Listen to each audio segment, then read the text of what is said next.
Seigneur, merci pour le privilège que tu me donnes de pouvoir partager ta parole avec ton peuple ce soir. Ma prière est que tu me donnes les paroles appropriées pour partager comme tu désires et de donner à tout un chacun un cœur qui a faim, un cœur qui a soif de ta parole, un cœur pour comprendre ce que tu as pour chacun d'entre nous. Je te prie, Seigneur, donne-nous un cœur qui garde silence devant toi et qui reçoit ce que tu as pour nous. Au nom de Jésus, Amen. Alors, Dieu est en train de faire quelque chose de merveilleux. Christ dit, je bâtirai mon église et les portes de séjour des morts ne prévaudront point contre elle. Dieu est en train de bâtir son église, il est en train de bâtir son corps, il est en train de bâtir nos vies, mais parfois on se rend compte que nous faisons face à un adversaire redoutable. Le chrétien fait face à plusieurs adversaires. Parfois, on peut dire que le chrétien fait face au péché, le chrétien fait face à Satan, le chrétien fait face au monde, le chrétien fait face à la chair. Mais la chair, c'est un adversaire redoutable parce que c'est un adversaire de l'intérieur. Satan ou le monde, c'est des adversaires de l'extérieur, mais la chair, c'est un adversaire de l'intérieur. Et quand vous négligez cet adversaire, c'est à tort. Alors aujourd'hui, nous allons intituler notre enseignement « La défaite d'Amalek ». Amalek, c'est un type de la chair. La Bible nous donne certains types pour nous aider à mieux comprendre certaines choses. Alors, nous allons voir comment le peuple de Dieu a fait pour vaincre Amalek. Et cela va nous aider à voir, premièrement, ce que Dieu pense de la chair, ce que Dieu pense d'Amalek et comment le peuple de Dieu a vaincu Amalek. Alors, nous allons commencer par lire certains versets qui nous montrent ce que Paul dit. Quand vous lisez les écrits de l'apôtre Paul, vous voyez, il parle beaucoup de la chair. Et il a des mots assez durs par rapport à la chair. Il est clair, il nous dit que la chair, c'est quelque chose dont il faut faire extrêmement attention. Allons dans Romains 8, du verset 7 à 8. Il dit, l'affection de la chair est inimitié contre Dieu, parce qu'elle ne se soumet pas à la loi de Dieu et qu'elle ne le peut même pas. Elle n'est même pas capable. Or, ceux qui vivent selon la chair ne sauraient plaire à Dieu. Quel que soit l'effort, quel que soit ce qu'ils font, ce n'est tout simplement pas possible. Ils ne peuvent pas plaire à Dieu. Et l'apôtre Paul va au verset 13 du même chapitre 8, il dit, « Si vous vivez selon la chair, vous mourrez. Mais si par l'esprit, vous faites mourir les actions du corps ou de la chair, vous vivrez. Si par l'esprit, il y a une façon de faire mourir les œuvres de la chair, c'est par l'esprit. » Et nous allons regarder quelque chose que l'apôtre dit. Il nous donne un principe. Parfois, quand vous voulez comprendre certains concepts qui sont enseignés dans le Nouveau Testament, si vous jetez un coup d'œil dans l'Ancien Testament, vous allez voir des types. Ces types vous aident à vraiment comprendre. Ça amène ça à la vie. C'est comme des images, c'est toute une histoire que vous lisez, vous écoutez, vous dites « Ok, ça me permet de mieux comprendre ». L'apôtre Paul, dans 1 Corinthiens 10, 11, il donne toute une histoire concernant les choses qui se sont passées dans l'Ancien Testament. Ici, il dit « Ces choses leur sont arrivées pour servir d'exemple et elles ont été écrites pour notre instruction à nous qui sommes parvenus à la fin des siècles. » Quand nous lisons l'Ancien Testament, parfois on a l'impression que c'est tout simplement des faits historiques. Mais est-ce qu'on s'arrête là? Est-ce qu'on lit simplement comme ça, c'est de l'histoire? Oui, c'est des faits historiques, mais qu'est-ce que ça essaye de nous dire d'un point de vue spirituel? Aujourd'hui, nous allons rapidement lire dans Exode 17, on va lire du verset 8 à 16. Amalek vint combattre Israël à Rephidim.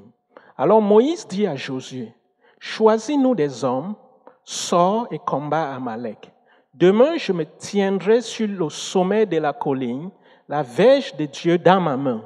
Josué fit ce qu'il lui avait dit Moïse pour combattre Amalek. Et Moïse, Aaron et Hur montèrent au sommet de la colline. Lorsque Moïse élevait sa main, Israël était le plus fort. Et lorsqu'il baissait sa main, Amalek était le plus fort. Les mains de Moïse étant fatiguées, ils prirent une pierre qu'ils placèrent sous lui et il s'assit dessus. Aaron et Hur soutenaient ses mains, l'un d'un côté, l'autre de l'autre, et ses mains restèrent fermes jusqu'au coucher du soleil. Et Josué vainquit Amalek et son peuple au tranchant de l'épée. L'Éternel dit à Moïse, « Écris cela dans le livre pour que le souvenir s'en conserve et déclare à Josué que je effacerai la mémoire d'Amalek de dessous les cieux. » Moïse bâtit un autel et lui donna pour nom l'Éternel ma bannière. Il dit, parce que la main a été levée sur le trône de l'Éternel, il y aura guerre de l'Éternel contre Amalek de génération en génération. Alors ici, on voit quelque chose, une histoire qui a eu lieu. Israël est sorti de la captivité en Égypte et était en train d'aller vers la terre promise, vers cette terre où coule le lait et le miel, vers cette terre où il y a la paix. Eux, ils étaient esclaves en Égypte, Dieu a décidé de leur sortir pour amener là-bas. Mais quelque chose s'est passé et Amalek a décidé de les attaquer. Nous voulons d'abord voir qu'est-ce qui s'est passé avant qu'Amalek attaque et qu'est-ce qui s'est passé après l'attaque d'Amalek. Donc, Amalek, qu'est-ce qui se passe avant? Il y a la bataille et après la bataille, qu'est-ce qui se passe? Alors, avant la bataille, nous allons voir qu'il y a eu deux choses qui se sont passées. Quand ces peuples sortent de l'Égypte, sûrement ils avaient des provisions qu'ils avaient amenées de l'Égypte avec eux et ils ont mangé. Mais à un certain moment, c'est fini. Il n'y avait plus ces provisions. Alors Dieu a décidé premièrement de changer leur nutrition. Dieu a décidé de leur donner la manne. Nous allons lire Exode 16, 15 à 16. Les enfants d'Israël regardèrent et ils se dirent l'un à l'autre, « Qu'est-ce que cela ?» Car ils ne savaient pas ce que c'était.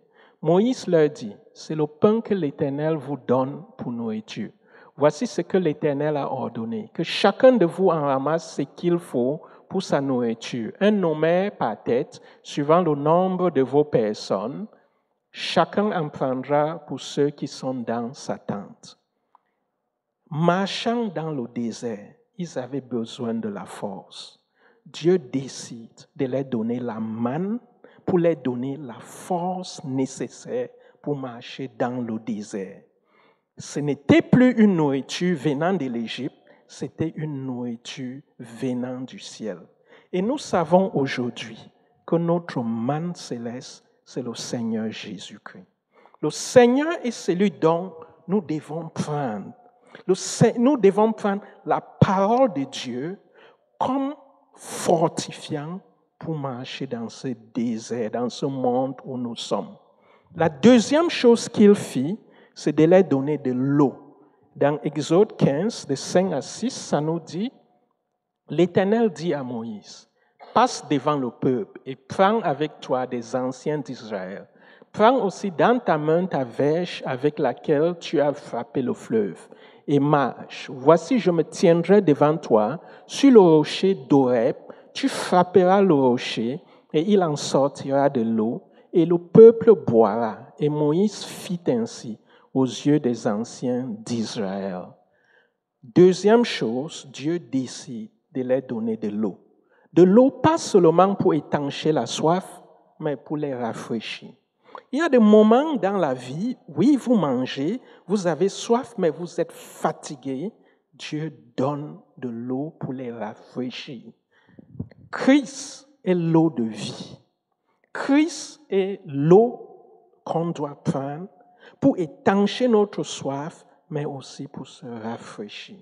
Dieu a d'abord donné ces deux choses au peuple d'Israël. La manne pour la force, pour traverser ces déserts, l'eau pour les rafraîchir.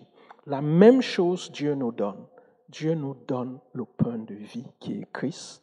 Dieu nous donne l'eau de vie qui est Christ pour nous donner ce dont on a besoin, pour avoir la force, pour étancher notre soif et pour nous rafraîchir pendant notre marche vers notre destinée céleste. Alors, quand ils ont pris ces deux choses, c'est là où Amalek a attaqué. Alors, avant d'aller dans l'attaque d'Amalek, je veux juste attirer notre attention sur quelque chose.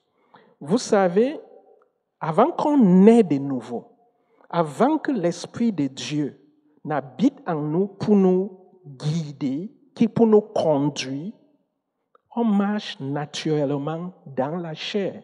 On marche, on fait ce qu'on veut. L'homme naturel marche dans la chair. Alors quand tu nais de nouveau, avant que tu ne commences à prendre ces choses célestes, tu marches naturellement par la chair. Mais quand tu changes ta nutrition, quand tu commences à prendre la parole de Dieu comme nourriture, quand tu commences à prendre la parole comme l'eau de vie, ça commence à changer des choses en toi. Ça commence à renouveler ton intelligence. Ça renouvelle tes valeurs, ça renouvelle tes goûts, tes désirs. Tu commences à voir les choses différemment. Tu ne vois plus les choses comme les gens qui sont conduits par la chair. Alors, il y a une confrontation qui a lieu. Vous savez, quand quelqu'un n'a pas commencé à prendre ces choses, jamais Amalek ne va t'attaquer. La chair ne t'attaque pas parce que tu marches déjà par la chair. Je vous donne une illustration. Imaginez, ok, maintenant, j'ai combien d'abdos? J'ai un seul, ok? J'aime bien ça, c'est un. Imaginez que je commence à manger les burgers avec triple viande et triple fromage, ok? Ça veut dire dans quelques mois, ça va vraiment être méga gros. Si par contre je change ma nutrition et je commence à manger des choses santé et je vais au gym, c'est sûr que vous allez constater un changement. Mais imaginez que je ne change pas ma nutrition. Je mange les burgers et je décide de combattre ça, ok? En faisant comme ça, en gardant mon ventre à l'intérieur. Il n'y a pas de combat, ça va ressortir. Après quelques minutes, quand je vais essayer de marcher, ça va ressortir. C'est la même chose avec nous. Décidez-vous à ne pas commettre certaines choses. Tant que vous n'avez pas changé votre nutrition, il n'y a pas de combat, la chair va vous vaincre. Si vous voyez des choses de la chair dans votre vie et vous dites, je me décide d'arrêter ça, vous n'avez aucune chance de vaincre la chair. La première chose, c'est de changer sa nutrition. C'est de commencer à prendre la manne céleste qui est Christ. Commencer à passer du temps dans la parole. Commencer à prendre l'eau de vie. Commencer cela et le changement va commencer et quelque chose va se passer. Vous voyez, la Bible ne nous dit pas qu'Israël a attaqué Amalek. Quand ils ont changé, la Bible dit qu'Amalek vint combattre contre Israël à Rephidim. Et nous passons là où nous allons parler de la bataille entre Israël et Amalek. C'est la première bataille que ces gens ont eue. Quand ils sont d'Égypte jusqu'à Rephidim, Israël n'a pas combattu. Dieu a tout fait pour eux. Si vous jetez un coup d'œil dans l'histoire, vous allez vous rendre compte, c'est Dieu qui a utilisé 10 plaies pour faire plier l'Égypte. Pour qu'ils sortent ce fameux jour où Dieu a tué tous les premiers-nés, qu'est-ce que le peuple d'Israël avait à faire? Une seule chose, Dieu a dit, mettez le sang sur les linteaux, entrez dans la maison, c'est tout. Il n'a pas dit combattez, il a dit mettez et entrez. Christ est la porte. Quand tu entres, tu es couvert par le sang. Tout ce qu'ils avaient à faire, c'est d'entrer. Quand ils sont entrés, qu'est-ce qu'ils avaient à faire dans la maison? La Bible nous dit qu'ils devaient manger leur barbecue. Il y avait l'agneau qui avait été sacrifié. On avait rôti. Ce n'était pas un combat. Il fallait s'asseoir et manger. Quand quelqu'un donne sa vie au Seigneur, entre en Christ, qu'est-ce qu'on attend de vous? Christ, c'est l'agneau sacrifié. Commencez à consommer cette parole. Commencez à prendre ça. C'est ce que la parole de Dieu nous demande de faire. Et comment est-ce qu'ils devaient consommer ça? Ils devaient avoir leur bâton à main, les sandales aux pieds et leur ceinture. Parce qu'ils devaient être prêts pour la deuxième phase, sortie de l'Égypte. Et qui devait les guider dans leur sortie? La Bible nous parle de la colonne de feu et de la colonne de nuée qui est symbole de l'ange de l'Éternel. Qui nous conduit dans notre marche? C'est le Seigneur Jésus qui nous conduit.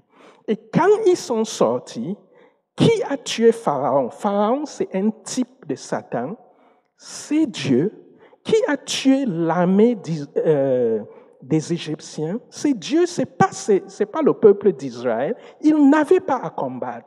Dieu ne nous demande pas d'aller combattre contre Satan. Dieu dit résister au diable. Parce que Christ a vaincu Satan. Nous résistons en nous tenant sur cette victoire. Il ne dit pas aller combattre. Non, il a déjà vaincu. On se tient sur sa victoire. Il ne dit pas aller combattre le monde. Il dit n'aimez point le monde, ni les choses qui sont dans le monde. On n'a pas à aimer Égypte, ni les choses qui sont dans Égypte. Mais quand il s'agit de la chair, quand il s'agit d'Amalek, quand un enfant de Dieu commence à prendre cette nourriture, quand tu changes ta nutrition, tu laisses tomber la nutrition du monde, tu commences à prendre cette nutrition céleste, quelque chose se passe. Lisons une fois de plus le passage dans Exode 17, de 11 à 12. Ça nous dit, lorsque Moïse élevait sa main, Israël était le plus fort. Et lorsqu'il baissait sa main, Amalek était le plus fort. Les mains de Moïse étant fatiguées, ils prirent une pierre qu'ils placèrent sous lui et il s'assit dessus. Aaron et eux soutenaient ses mains, l'un d'un côté, l'autre de l'autre, et ses mains restèrent fermes jusqu'au coucher du soleil. Alors, quelque chose se passe. Amalek vient combattre contre Israël. Il y a deux personnages, Moïse et Josué. Moïse donne l'ordre à Josué de prendre des hommes et d'aller combattre, mais lui, il prend deux personnes. Il prend Aaron. Aaron, c'est qui? C'est un lévite. C'était le souverain sacrificateur. En d'autres, il devait devenir le souverain sacrificateur. Il représente les sacrificateurs. Qui est notre souverain sacrificateur? Jésus est notre souverain sacrificateur. Pendant qu'Aaron soutenait la main de Moïse, quand la main de Moïse était fatiguée, qui soutient notre main, c'est notre souverain sacrificateur Jésus-Christ. Venait de la tribu de Juda, la tribu d'où venaient les rois et représente les rois. Qui est notre roi des rois? C'est le Seigneur Jésus, qui est le lion de la tribu de Juda. Et c'est lui qui veut soutenir l'autre main quand on l'invoque. Quand Moïse était fatigué, il y a le rocher sur lequel il devait s'asseoir. Qui est la pierre angulaire? Qui est le rocher de notre salut? C'est le Seigneur Jésus. Alors comment est-ce qu'on combat ce combat quand Amalek vient nous attaquer, quand on a changé notre nourriture? On est sincère devant Dieu. On dit, Seigneur, tu sais, je peux passer des heures et des heures à aller sur Facebook, Pinterest, Twitter, Snapchat. Je peux passer toute la journée là-bas. Je peux passer le temps à parler de la politique à longueur de journée. Je peux parler des choses qui ne me concernent pas, qui se passent dans les vies des autres, mais passer du temps devant toi 5 minutes. Je ne suis pas capable, Seigneur. Tu le sais. Après 5 minutes, mes pensées commencent à divaguer. Alors, Seigneur, sois le rocher sur lequel je m'assois. Tiens mes mains, sois mon souverain sacrificateur, sois mon roi des rois. Tiens mes mains, donne-moi d'être celui qui prie. Donne-moi d'être comme Moïse. Soutiens-moi dans ce combat. Vous savez, notre Seigneur est assis à la droite du Père et il intercède pour nous. Et il veut nous soutenir dans ce combat pour qu'on puisse vaincre Amalek. Quand nous venons au Seigneur, lui disant la vérité, reconnaissant qu'on n'est pas capable de prier pendant longtemps, mais lui demandant de nous soutenir, d'être celui sur qui on s'assoit et on s'appuie, d'être celui qui tient notre main, sûrement ce qui s'est passé avec Josué. Quand les mains restaient debout, la Bible nous dit que Josué a vaincu Amalek au tranchant de l'épée. C'est ce qui se passe. La victoire était décidée par Moïse qui priait sur la montagne. La victoire, quand Amalek s'élève contre toi, quand tu changes ta nutrition, c'est décidé par quelqu'un qui devient une personne de prière avec le soutien de notre Seigneur Jésus. C'est important pour nous de ne pas prendre Amalek à la légère. Vous savez, Amalek, c'est un type de la chair. Amalek, en fait, c'est le petit-fils d'Ésaü. La Bible nous parle de 2 personnes, Jacob et Ésaü est associé à la chair. C'est quelqu'un qui aimait les choses de la chair. Mais son petit-fils a pris ça à un niveau plus élevé. Alors, c'est Amalek. Les théologiens reconnaissent que c'est un type de la chair. Alors, quand Amalek est venu combattre contre Israël à Rephidim, après cette victoire, qu'est-ce que Dieu a déclaré? Jetons un coup d'œil après la bataille, Exode 17, de 14 à 16, on va voir ce que Dieu a dit. L'Éternel dit à Moïse, « Écris cela dans le livre, pour que le souvenir s'en conserve et déclare à Josué que j'effacerai la mémoire d'Amalek de dessous les cieux. » Moïse bâtit un autel et lui donna pour nom l'Éternel ma bannière. Il dit, « Parce que la main a été levée sur le trône de l'Éternel. » Parce que la main a été levée sur le trône de l'Éternel. Une autre version dit, contre le trône de l'Éternel, il y aura guerre de l'Éternel contre Amalek de génération en génération. La guerre contre la chair, ce n'est pas une guerre qu'on gagne aujourd'hui et c'est fini. C'est une guerre qui va jour après jour. Mais on sait qu'avec notre Seigneur Jésus, on sera toujours plus que vainqueur. Ce n'est pas une guerre d'un jour, c'est une guerre qui continue. Et Dieu déclare que parce que la main a été levée contre son trône. Vous savez, le trône de Dieu, c'est symbole de son autorité. Dieu veut que son royaume se manifeste dans notre vie, parmi nous. Souvenez-vous de la prière communément appelée Notre Père. Que ton règne vienne, et on veut que son règne vienne dans notre vie, dans nos foyers, dans nos situations. Mais la Bible nous dit une main s'est levée contre le trône de l'Éternel. Dans Hébreux 4 au verset 16, la Bible nous dit « Venez avec assurance au trône de la grâce. » Pourquoi? Pour recevoir miséricorde et grâce au temps de besoin.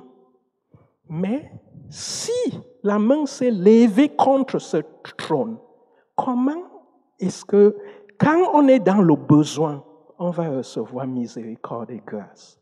Si la chair s'est levée contre ce trône-là, et on y va, on a l'impression qu'on n'a pas l'aide dont on a besoin. On traverse certaines situations, on a l'impression qu'il n'y a pas la miséricorde, il n'y a pas la grâce. Tout simplement parce que Amalek s'est levé contre, parce que la chair s'est levée contre le trône de grâce. C'est capital pour nous de ne pas prendre Amalek à la légère, de combattre de toute notre force. D'ailleurs, ce n'est pas de toute notre force, de collaborer avec Christ pour complètement vaincre Amalek dans notre vie. Avant de voir le cas de Saül, qui est le premier roi d'Israël, pour voir ce que Dieu dit d'Amalek, ce qu'il pense d'Amalek, pour voir comment quelqu'un qui a négligé de traiter Amalek durement, comment cela a affecté sa vie et sa génération future, je veux juste nous rappeler que concernant la chair, il y a deux types de chair. Il y a ce qu'on appelle la bonne chair et ce qu'on appelle la mauvaise chair. Regardez quelqu'un qui n'est pas chrétien. Il marche dans la chair. Vous allez reconnaître qu'il y a des personnes dehors qui ont une bonne personnalité, qui sont gentilles, qui semblent humbles. Vous n'avez rien à dire parfois, qui semblent responsables. Et il y a d'autres personnes qui ont des personnalités horribles. Ils sont colériques, ils ont la jalousie, ils ont toutes les choses qu'on n'aime pas. Maintenant, si ces personnes viennent dans le Seigneur, ou la même personne a ces deux caractéristiques et vient dans le Seigneur, le plus souvent, on veut combattre ces mauvaises choses. On veut combattre cette colère, cette jalousie, les divisions, comme Galates 5 l'explique. On veut combattre ces choses-là. Mais ça a la même racine. Ta gentillesse que tu avais dans le monde, ça venait de la chair parce que tu n'étais pas conduit par l'Esprit de Dieu. Quel que soit ce qui vient de la chair, que ce soit bon ou mauvais, Dieu n'en veut pas. Dieu ne veut pas de la bonne chair, il ne veut pas de la mauvaise chair, il veut que tu mettes la chair au chômage. Plus précisément, il veut que tu mettes la chair sur la croix par l'Esprit. Il veut que la chair soit mise de côté. Alors, si tu fais quelque chose de bon pour Dieu, quelque chose d'extraordinaire, mais la source, c'est la chair. Tu n'es pas conduit par l'Esprit, Dieu n'en veut pas. D'ailleurs, Paul dit que ce n'est plus moi qui vis, c'est Christ qui vit en moi. Il dit d'abord qu'il a été crucifié. Paul dit qu'il a travaillé plus que tous les autres, mais il précise, il dit, non pas moi, mais la grâce de Dieu en moi. Allons-y dans 1 Samuel, chapitre 15. On va rapidement lire certains versets pour voir le cas de Samuel. Samuel dit à Saül, « C'est moi que l'Éternel a envoyé pour toindre roi sur son peuple, sur Israël. Écoute donc ce que dit l'Éternel. Ainsi parle l'Éternel des armées. Je me souviens de ce qu'Amalek fit à Israël lorsqu'il lui ferma le chemin à sa sortie d'Égypte. Va maintenant, frappe Amalek et dévoue par interdit tout ce qui lui appartient. Tu ne l'épargneras point et tu feras mourir hommes et femmes, enfants et nourrissons, bœufs et brebis, chameaux et ânes. Dieu dit, extermine Amalek. Première chose, Dieu nous montre ce qu'il pense de la chair. La chair doit être exterminée. Mais parfois, quand on ne fait pas attention, nous sommes prêts à exterminer la mauvaise chair, mais la bonne chair, on n'y prête pas attention, c'est subtil. Alors, qu'est-ce que Saül, ce roi, a fait? Allons-y dans les versets 20 et 22. Vous pouvez lire tout ce chapitre à la maison. C'est très intéressant. La Bible dit, Saül répondit à Samuel, « J'ai bien écouté la voix de l'Éternel et j'ai suivi le chemin par lequel m'a envoyé l'Éternel. J'ai amené Agag, roi d'Amalek, et j'ai dévoué par interdit les Amalécites. Mais le peuple a pris sur le butin des brebis et des bœufs comme prémisse de ce qui devait être dévoué afin de les sacrifier à l'Éternel ton Dieu à Gilgal. » Il a gardé le roi, il a pris les bonnes choses, il les a gardées pour sacrifier à l'Éternel. Écoute ce que Samuel dit. L'Éternel trouve-t-il du plaisir dans les holocaustes et les sacrifices, comme dans l'obéissance à la voix de l'Éternel? Voici, l'obéissance vaut mieux que les sacrifices, et l'observation de sa parole vaut mieux que la graisse et les béliers.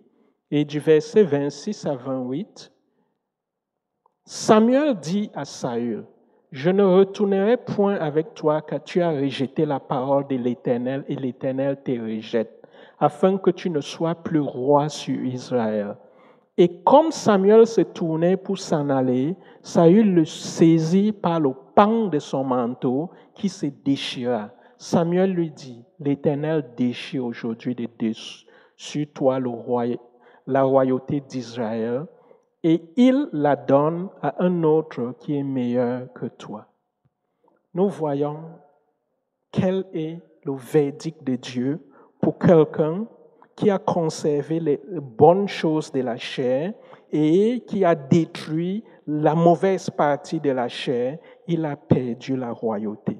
Et vous allez voir, c'est incroyable parce qu'à partir de ce moment, la vie de cet homme, ça va de mal en pire, de mal en pire, de mal en pire. Voici quelqu'un qui a commencé humble, quelqu'un qui était ouin pour être roi. Qu'est-ce qui se passe? Vous allez voir dans les prochains chapitres que Saül commence à être troublé par un mauvais esprit, au lieu d'avoir l'Esprit de Dieu sur lui, en train de lui donner la capacité de faire ce que Dieu veut, c'est un mauvais esprit qui le trouve.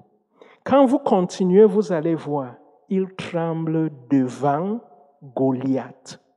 Vous continuez, vous allez le voir, il dit qu'il parle, il interroge l'Éternel, l'Éternel ne lui dit rien de bon, quelque chose en mal ou en bien, Dieu se tait devant lui, ce qui n'était pas le cas.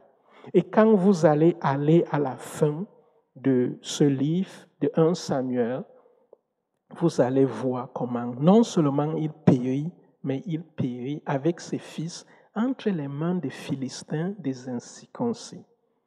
Et quand vous allez dans 2 Samuel au chapitre 1, vous allez vous rendre compte que David écrit une lamentation. David pleure parce que David se souvient, ça c'était quelqu'un qui avait un avenir devant lui. David dit, comment des héros sont tombés. Comment des héros sont tombés, il pleure. Pourquoi est-ce que c'est arrivé? Dieu a retiré la royauté parce qu'il avait rejeté cette parole d'aller exterminer Amalek. Est-ce que c'est la même chose dans notre vie? Est-ce que nous savons que négliger de traiter la chair, Si déjà nous ne passons pas du temps pour changer notre nutrition, pour commencer à consommer cette nourriture, nous marchons dans la chair et ça nous bloque. Dieu a mis des choses extraordinaires devant nous. Dieu veut nous bâtir et nous utiliser pour bâtir. Il n'y a pas de royaume qui est bâti. La maison de Dieu n'est pas bâtie tant qu'Amalek n'est pas vaincu. Tant que la chair vous contrôle, rien n'est bâti. En fait, ça devient un problème parce qu'on commence à voir des divisions. Les gens se plaignent, les gens parlent de ceci ou de cela. Ça ne vous aide pas, ça ne nous aide pas quand la chair n'est pas traitée. Quand quelqu'un ne change pas sa nutrition, quand quelqu'un ne commence pas à être comme ce Moïse qui prie, quand quelqu'un commence à être tolérant comme Saül, il perd la royauté. Vous savez, la Bible nous dit dans Apocalypse chapitre 1 au verset 6 que Christ a fait pour nous des rois et des sacrificateurs pour Dieu son Père. Nous devons vivre comme des sacrificateurs, nous devons vivre comme des rois. Mais vous allez vous rendre compte que quand la chair vous contrôle, vous perdez votre capacité à vivre comme des rois devant des situations. C'est plutôt la peur qui vous contrôle. Toutes sortes de situations deviennent comme Goliath devant vous. Ça devient difficile. Vous n'avez pas accès aux fruits de l'esprit. La Bible nous dit que quand on est conduit par l'esprit, ça se manifeste par le fruit de l'esprit. Vous n'avez pas accès, vous avez plutôt accès aux fruits de la chair. Est-ce le moment de laisser que la chair nous domine? Est-ce le moment de laisser que la chair continue à frustrer ce que Dieu veut faire en nous et par nous? Est-ce le moment de laisser que la chair continue à affecter nos relations? Et vous n'imaginez pas combien de foyers sont troublés à cause de la chair, parce qu'on n'a pas traité cet ennemi Amalek. Vous n'allez pas imaginer combien des églises, combien de colocateurs, combien des amis et combien des situations sont troublées à cause de la chair. Paul, écrivant aux Corinthiens, dans 2 Corinthiens 6, dit, c'est maintenant le moment. C'est aujourd'hui le jour du salut. C'est maintenant le moment de dire, assez, Dieu a des choses extraordinaires pour moi, je choisis de collaborer avec lui. Je choisis de changer ma nutrition, je choisis d'entrer en possession de ce qu'il a pour moi, parce qu'il a payé le prix, il a mis des choses extraordinaires à ma disposition. Il me dit que le royaume de Dieu, c'est la joie, la paix et la justice dans le Saint-Esprit, et je dois marcher dans cela. Ça doit être mon expérience. Quand vous regardez un homme comme David qui a été oint à la place de Saül, la Bible nous dit que la première chose que David a fait quand il est devenu roi, il a pris Jérusalem, pas parce que c'était un lieu stratégique, mais parce que Dieu voulait Jérusalem. La deuxième chose, c'est qu'il est allé chercher l'âge de l'alliance, afin que cette nation soit bâtie autour de l'âge de l'alliance. Et l'âge de l'alliance symbolise la présence de Christ. Est-ce que nous sommes en train de bâtir autour de la personne de Christ? Est-ce que dans nos maisons, dans nos foyers, dans nos relations, est-ce que notre vie est bâtie autour de la personne de Christ? Ou est-ce je viens à l'église, je viens à telle réunion et puis je continue à vivre comme je veux? Ça doit être bâti autour de la personne de Christ. Ça doit être bâti autour de ce qu'il nous demande de faire. Vous savez, je peux, parfois, quand Dieu me donne l'opportunité de partager quelque chose, Je peux m'asseoir et que ce soit complètement intellectuel, mais cela ne va pas aider qui que ce soit.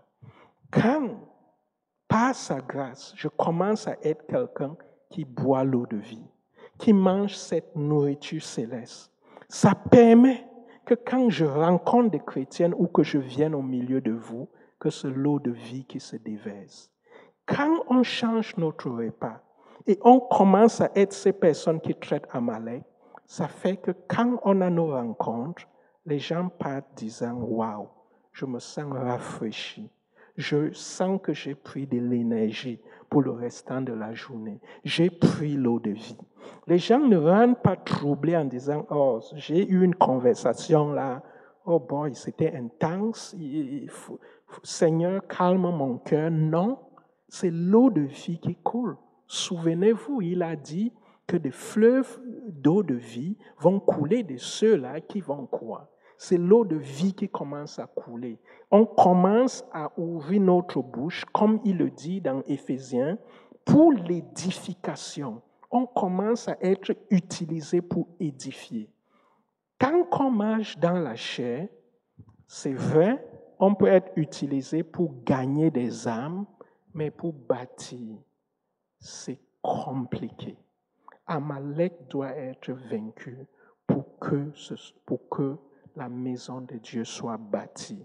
Amalek doit être vaincu pour que le corps de Christ soit bâti.